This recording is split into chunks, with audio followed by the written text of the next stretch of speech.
بچه ها این از ترکیبامون دیدیم. حالا میخوایم با این ترکیب ها کلمه بنویسیم. خب این چی بود؟ نا، درسته؟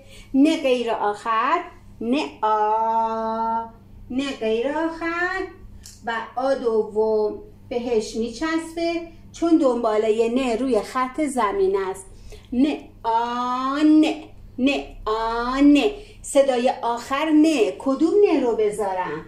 نه آخر، گرد و قلمبه مثل هندونه. چی نوشتم الان؟ نان. چی نوشتم؟ نان. چی نوشتم؟ نان. آفرین. بچه ها یادتونه ما ترکیب داشتیم با را؟ یادتونه؟ گفتیم ب با آ با، ر با آ را.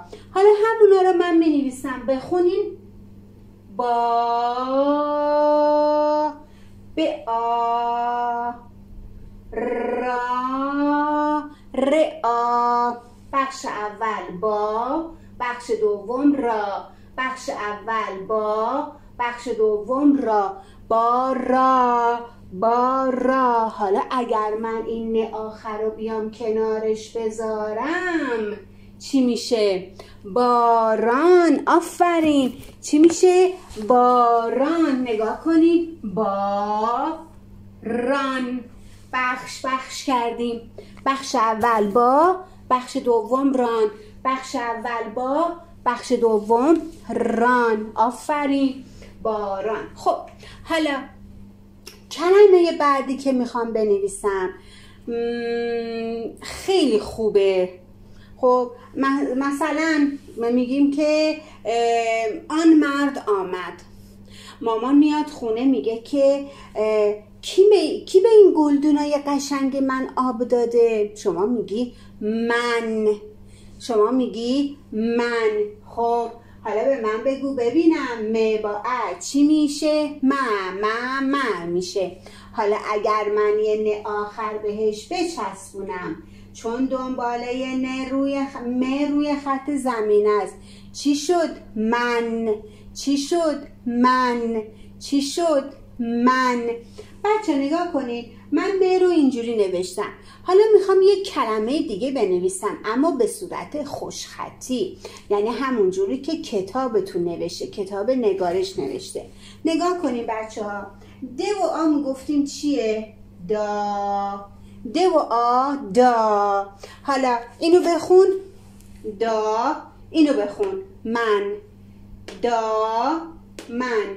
دا من. دا من. دا من. بچه یه کلمه جدید شد. اگر این منو بیام کنار دا بذارم چی میشه؟ میشه دامن.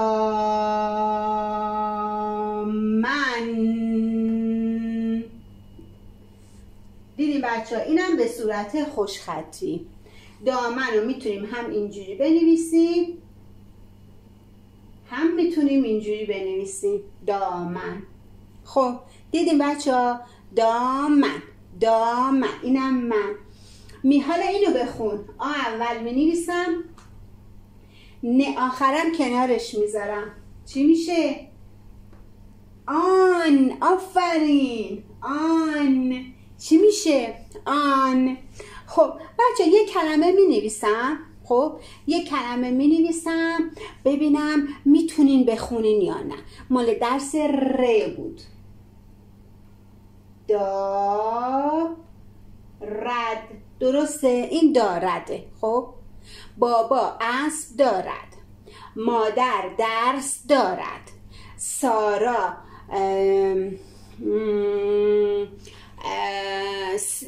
سارا سبد در دست دارد. خب حالا این چی بود؟ نه با ا، نه با ا، نه با ا، نه. اگر من این نه و بیام به دارد بچسبونم چی میشه؟ ندارد. دیدیم بچه ها؟ گفتم اولیای محترم، پسرای خوب، دخترای خوب، گفتم ترکیب ها رو بلد باشین، ترکیب ها رو خوب یاد بگیرین، از این فلش کارت ها درست بکنین، مدام تمرین بکنین، یه دنیا کلمه میتونین بسازین و خوبم میتونین بخونین تو کوچه، خیابون، در، همسایه، همه جا. این چی بود پس؟ دارد. چی اولش اضافه کردیم؟ نه. شد چی؟ ندارد. ندارد. ندارد. خب حالا بچه ها میخوام بریم یه سفر کنیم به جنوب ایران، به یکی از شهرهای خوب جنوبمون با مردم خوب و دلگرم و مهمان نواز جنوب ایران. خب هر چی نوشتم بخون.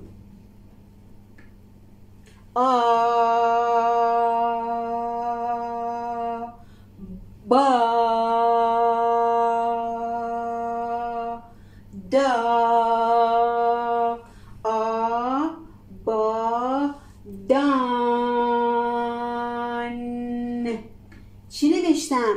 آبادان. چی نوشتم؟ آبادان. بله آفرین، آبادان من الان نوشتم. نان، باران، من، دامن، آن، ندارد، آبادان. آبادان، ندارد، من، باران، نان، آبادان. ببینیم بچه ها همه اینا رو نوشتیم. حالا یک کلمه دیگه، د و ا، دن، دن. نه نمیخوام بگم دنده، مگه میخوام ماشین سواری کنی؟ دنده. دن. نگاه کن. دن. هرچی نوشتم با من بخون. بخون ببینم. دن دا، دن دا، دن دا، دن دا، دن. بله. چیه؟ دندان. چیه؟ دندان. یادت نره روزی 3 بار مسواک بزنی. اگر صبح و ظهر یادت رفت، شب حتما قبل از خواب شیرینی میخوری مسواک بزن، کاکائو میخوری مسواک بزن، شکلات میخوری مسواک بزن. مسواک یادت نره. دندان. چیه؟ دندان. چیه؟ دندان. چیه؟ دندان. این همه کلمه وای خدای من، چقدر ما میتونیم کلمه بنویسیم. حالا یه کلمه میخوام بگم، خوب حواستو جمع کن. به کسی که عاقل باشه میگن، به کسی که باهوش باشه میگن دانا. دانا چیه؟ دانا چیه؟ دانا چیه؟ دانا. بله. برای شماها که زرنگین، آیا درس کلاس اول سخته؟ نه. چیه؟ آسان. آسان. نگاه کنی. آسان. آسان. با من صداهاشو بگو. آسان. آسان. دیدین بچه ها؟ یه عالمه کلمه میتونیم بنویسیم. الان مثلا با این نو واسه با قرمز بنویسم خوشگل تر شه. دستمو کثیف کردم. نگاه کنی. نور. چی میشه؟ نور. چی میشه؟ نور. چی میشه؟ نور. آفرین. الان نمیتونیم زیاد باهاش کلمه بنویسیم، اما بعد میتونیم یه عالمه کلمه دیگه بنویسیم باهاش و جمله های دیگه بسازیم. خب پس بچه نگاه کنین، الان ما با نه غیر آخر و نه آخر با ترکیب های نا، نه و نو یه عالمه کلمه ساختیم. نا، نه، نو. نه غیر آخر، نه آخر. نه غیر آخر، نه آخر. یادت باشه لبا به هم میچسبه، اما در زبون ما میاد پشت دندون بالا قرار میگیره، صداهاش فرق میکنه. یه با چشماتو ببند و با خودت بگو و بعد روی هوا نه غیر آخر و نه آخر رو بنویس. حالا چشماتو باز کن. درست نوشتی؟ بله. پاکش کن. بای بای بچه ها، وقت خداحافظیه. بای بای. هر وقت خواستی چیزی رو بنویسی چشماتو ببند، روی هوا بنویس. ببین چقدر خوشگل میشه. هوا هم با سواد میشه. تا یه برنامه دیگه و یه درس دیگه میبوسمتون. خداحافظ.